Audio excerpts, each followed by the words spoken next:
to a starry night. Intergalactic light so bright. Dakota show so out of sight. Blast off now, take flight.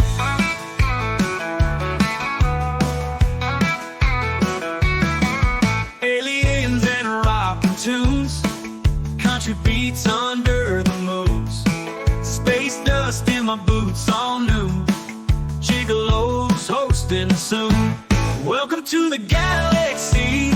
Radio waves so wild and free. Tune and feel the energy. With Dakota ride the beat. When it's been new.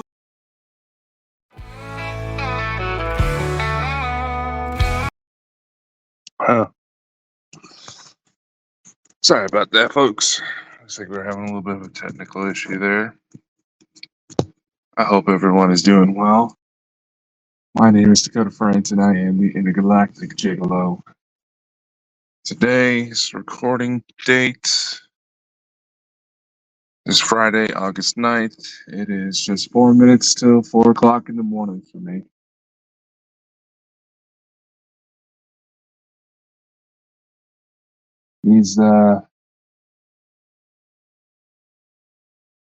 Some of you have been probably wondering, Dakota, where's the galactic stories? That's how we found you.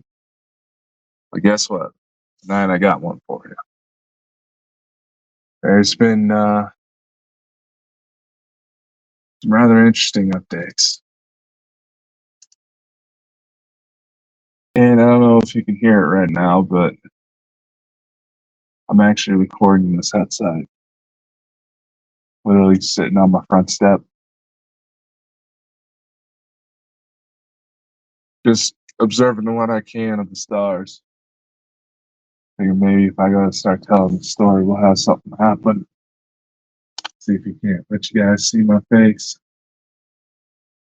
I noticed some issues with some of the integrations that Streamlabs has.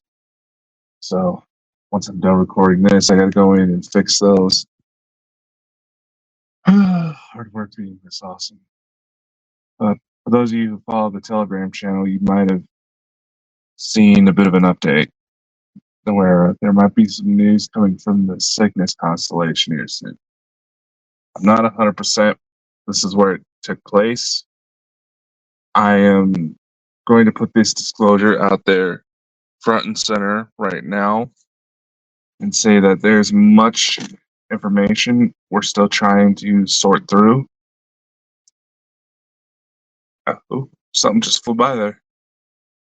See what I mean?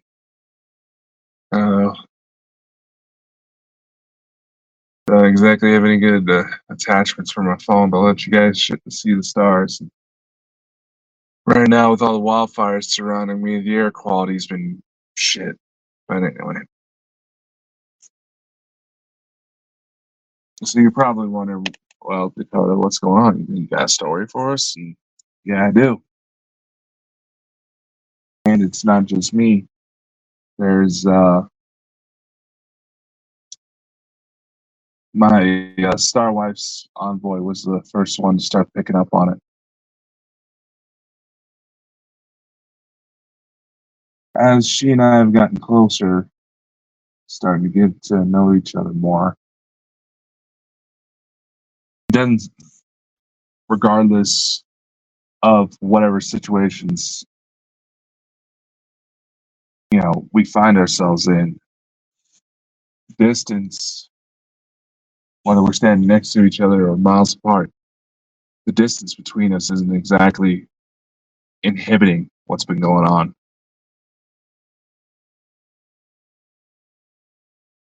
I promised her, I would censor some details, so I won't go into that much, but it does seem that our connection is allowing her to tap more into my starwife, her alternate body, her counterpart, her other incarnation, whatever term you want to use.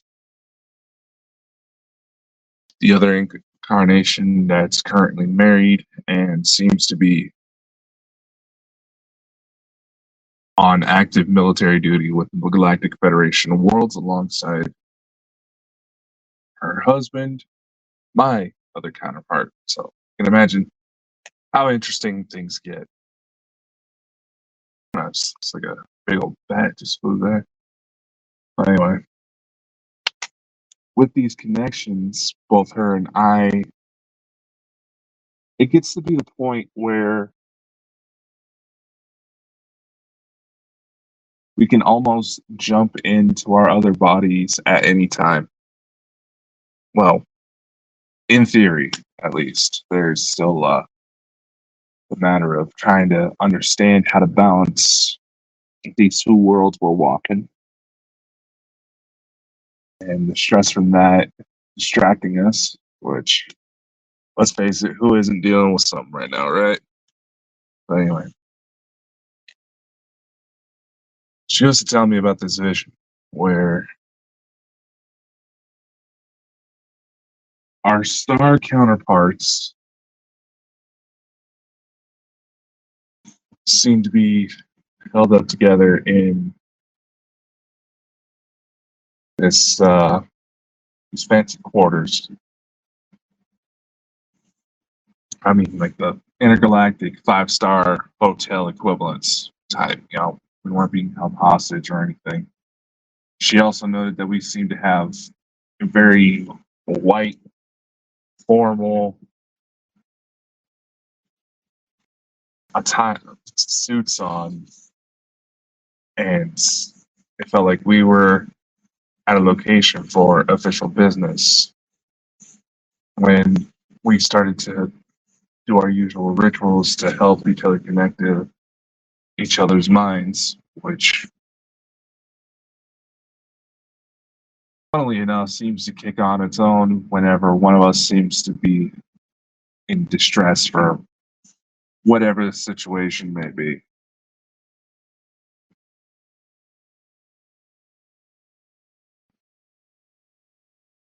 We both saw ourselves on this planet. Where we were at seemed to be kind of somewhat of a dry desert sort of environment. You could hear what sounds like an ocean nearby, but again, we're still trying to sort through all the details. And she and I have been trying to help each other as much as we can. It seems like we're probably the best people to be helping each other out, Anyway.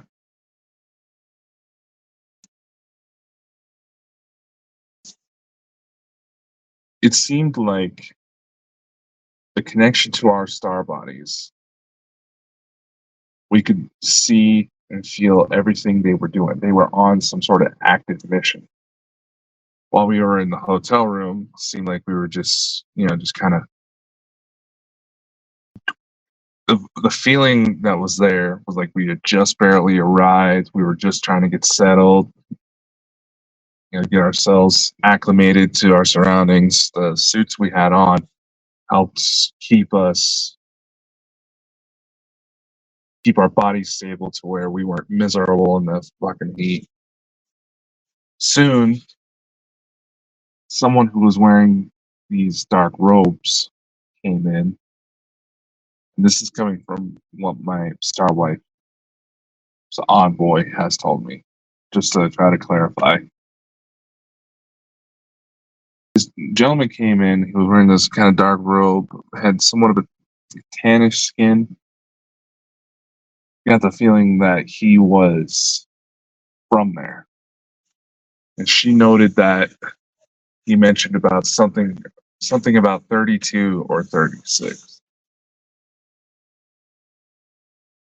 As we were trying to initially investigate, I was trying to help her see if she could remember any more details. The first thought that came to my mind, and this is where the idea that Cygnus came into play, was that there were for some reason, this was some sort of star designation, like it would be Kepler. And the Cygnus constellation is noted in official NASA records to be constellation with the seemingly highest concentration of solar systems, with several planets that may actually be within habitable regions. So there was that. That's where the Cygnus came from. Whether or not that's officially where it was, I don't know. I looked through my records, which included resources from MUFON, Elena Danon's books. In that particular region, we had the Calypsis rye, which is a type of gray species that, from the sounds of the records, was split between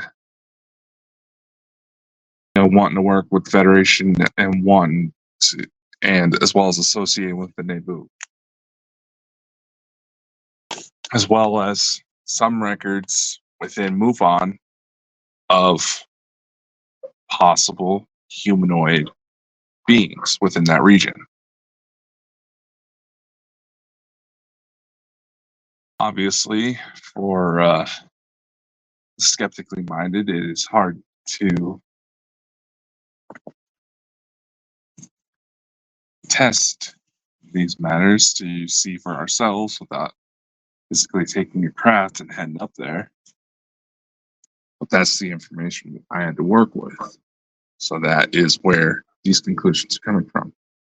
Again, it is still very early in trying to understand what's going on. I may have some details wrong. Further explorations, I should say. There'd be moments where I would start getting flashes from my other half, Alarian, who is essentially a tall Shi'ar renegade who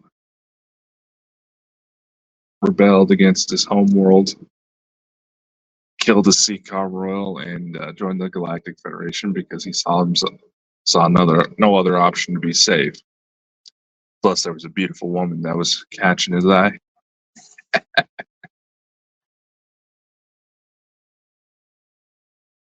There were moments where I was able to see through his eyes as he was going through access panels. He was monitoring some sort of situation. And this is where it gets weird. There was a point where I was taken, where possibly my consciousness was transferred and taken to this world, where I was inside Alarian for about 2 months. That's kind of the feel I got for it. I could see, feel, hear everything he could. At one point, while we were going through these facilities, and part of these facilities seemed like they were under some deep rocks. You know how they say that Area 51 has hangars that come out of the sides of mountains? It was those types of facilities. All of a sudden, we started to feel these tremors, impact tremors. Something huge hit us. We managed to get a view outside, and we were being hit with something. There's this one point where there was this bright green flash. It looked like a meteor. And if I remember my chemistry right, when a meteor goes to burn bright green here on Earth, it's usually rich in iron. Whether or not this world had the same composition, it seemed very similar to Earth in some of the more arid desert kind of areas. So areas you probably would anticipate to be like in the Middle East. Just for perspective, the robes that some of the locals wore, if you ever seen the Dune movies, was very similar. Very similar attire. I'm just noting that for reference. After this green flash, something attacked us. Exactly what? I'm not 100% sure. The next thing I know, there was weapons fired, there was explosions, there was screaming. Evina and I were tossed right into the mix. Our goal, our initial assignment was basically just to stand guard to help with the diplomatic arrangements. That's how much I can tell. There was some sort of diplomatic meeting taking place to ensure alliances. The guy that we had come into our room with the dark robes, he seemed like he was a local, but he was with us. We were there to help him. Being that we were caught in the insanity, we jumped right into battle. When I got a look at these things that were attacking us, they had some weird specialized suits on. I mean, total body coverage. From a distance, they look like sleek, white Terminator robots. As we got closer, you could tell that whatever was attacking us was not ready for that environment. It was not made for those conditions. The second any part of it got exposed, any part of that armor, those suits got damaged just enough, they were in trouble.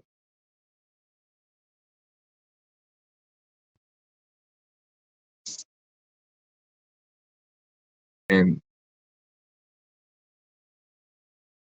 Davina and I were also trained medical staff. We did what we could, not only to go after the attackers, but tend to the wounded. And we were getting hit pretty heavy. Soon more and more tremors started to hit. Something tried to invade us. Whatever was going on within that diplomatic meeting, somebody out there did not want it to happen.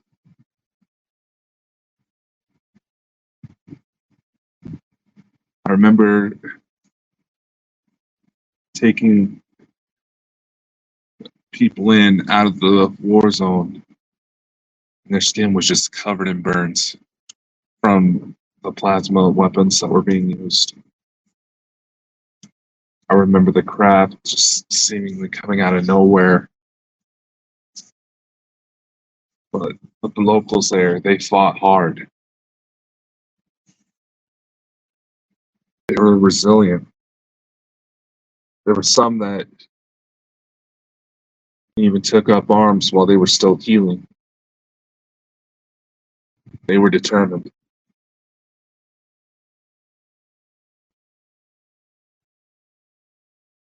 Initially, when we first showed up, there was a bit of a tension towards us outsiders, but the second they saw us jumping right into the mix, jumping right into the fire,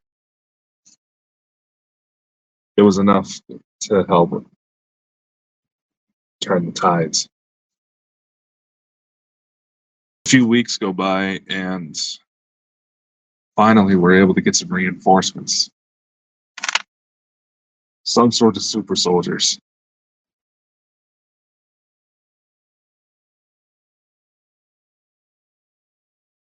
We let them take the lead.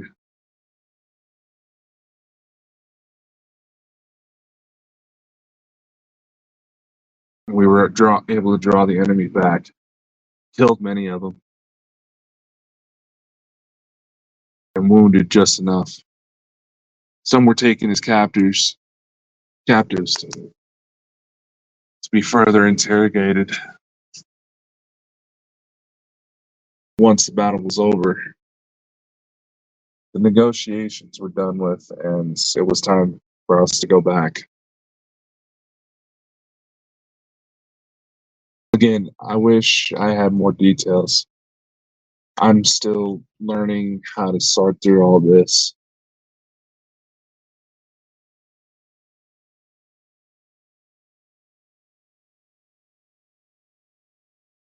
Whether or not I'm right, I'll be honest, I'm still at the point of all this where I'm questioning my own sanity.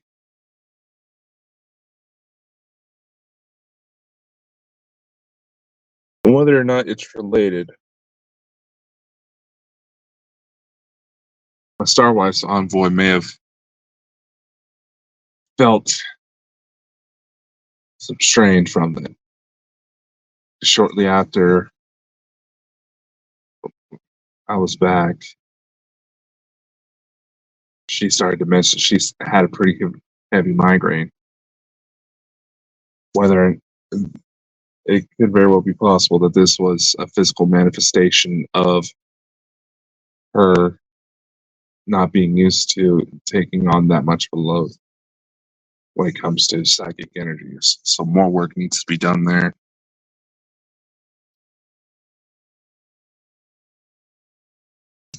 Figures. As I'm getting ready to publish a book, something new happens.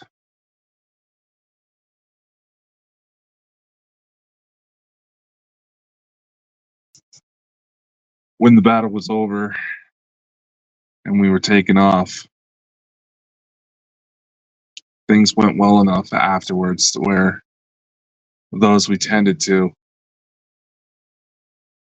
made sure to see us off.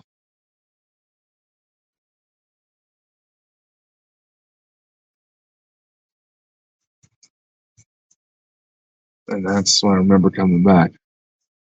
I have rough timestamps saved to further analyze, because as some of you know, that I've kept cameras on me in the bedroom running 24/7 ever since October of 2023.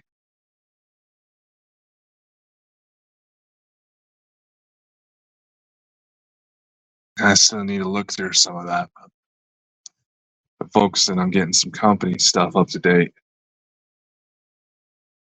Once again, trying to juggle civilian life with this life. It's absolutely chaotic. I'll try to get more updates as I can go. But as I said, this is fresh information dug up. I'm working on trying to physically illustrate, physically draw out some of the things I remember seeing. Hopefully that would help me tap back into it. But honestly, I get the feeling that I saw a little bit more than what I was supposed to. Wouldn't be the first time that that's happened. It certainly makes me wonder about my counterpart. And I also can't help but wonder if maybe, just maybe, it might be possible that I can somehow establish a direct line of communication that can physically be heard on tape. That's going to be one of my experiments here soon. Will it work? I don't know. But there's a lot of things about my story that technically aren't supposed to happen. They're not. It's not that they aren't possible. It's just that My situation seems to be a little bit more advanced than some. Now I know why. But as the connections start to grow, I fully anticipate the situation's only going to get weirder. I mean, after all, my son, who I didn't see be born until like March of 2021, 2022, 2022, yeah. He's already a grown man and getting ready to be married himself. I even met his fiance. She lets everybody call her Viv. Sweet girl. Major hugger. Possibly a Zygon, from what I've been able to gather. She's not afraid to style herself up. She likes to keep like a light blue hair, and she's fairly tall, about a little over 6 foot. My son Michael, he's about like 6'3", 6'4", right around there. She's about 6'1", maybe. And man, when she gets excited, she knows how to squeeze you. I'm proud of my boy. Got himself a good-looking woman. So, sounds like the family's getting bigger. And on top of this, I'm going to be a grandfather. I'm not even 30, man. But that's the story as I know it right now. And you know what? I know that I try to use Gigolo as kind of the chat show and Franson Files to give it a little bit more production, but I think it's about time I shared some more of my stories with you all. I got to be going into the system anyway to get some things fixed up, so I might as well get the new shows lined up. Oh, there's going to be new music, new classes from Network Academy. I'm working on trying to get movies lined up as well. And you might see some gaming stuff come up on the channel. If that piques your interest, awesome. If not, oh well. Just before you go to judge what I'm doing, just remember this. I have a tendency to plant a lot of seeds. That's kind of how I ended up with 4 kids with a woman from outer space. I like to plant a lot of seeds, try a lot of things. So if it don't make sense right now, just give it time. You never know what's going to come up next. So much love. Take care. I'll see you all next time. To be when it's been to every song, jamming all night long. Neon lights where we belong. Dance to cosmic from